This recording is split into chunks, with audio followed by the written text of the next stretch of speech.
আমি একটি কবিতা পাঠ করে শোনাচ্ছি। কবিতাটির নাম বেলুড়। যেহেতু কবিতার নাম বেলুড়, সেহেতু আপনারা বুঝতে পেরেছেন যে কবিতার সাথে ভগবান রামকৃষ্ণদেব, শ্রীমা সারদা ও স্বামী বিবেকানন্দের আদর্শ জড়িয়ে আছে। কবিতাটি লিখেছেন কবি সুবোধ সরকার। বেলুড়।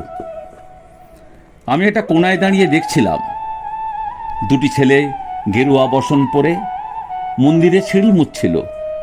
এত মন দিয়ে আমি কাউকে সিঁড়ি মুছতে দেখিনি, এত ভালোবাসা দিয়ে আমি কাউকে ধুলো তুলতে দেখিনি। সিঁড়ি নয়, যেন জননীর ত্বক থেকে ধুলো তুলছিল।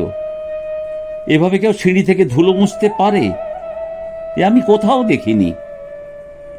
স্থিতপ্রজ্ঞ মহারাজাকে জিজ্ঞাসা করলাম, এই ছেলে দুটি কে? মহারাজ মৃদু হেসে বললেন, একজন নিউক্লিয়ার ফিজিসিস্ট, একজন IBM এর 6 লাখ টাকার চাকরি ছেড়ে এখানে এসেছে সিঁড়ি ধুতে। যে সিঁড়ি দিয়ে মানুষ ওপরে ওঠে তা যেন পরিষ্কার হয়। মহারাজ চলে গেছেন। সন্ধ্যা নেমে আসছে গঙ্গায়, আমার ভেতরেও নামছে সন্ধ্যা। সারা পৃথিবীতে এত সিঁড়ি, সিঁড়িতে সিঁড়িতে এত দাগ, এত ক্রোধ, এত অপমান। আরতি শুরুর আগে মনে হলো, যে সিঁড়ি মুছতে পারে না সে কোনোদিন মানুষের চোখের জল মুছতে পারবে না। যে সিঁড়ি মুছতে পারে না সে কোনোদিন মানুষের চোখের জল মুছতে পারবে না।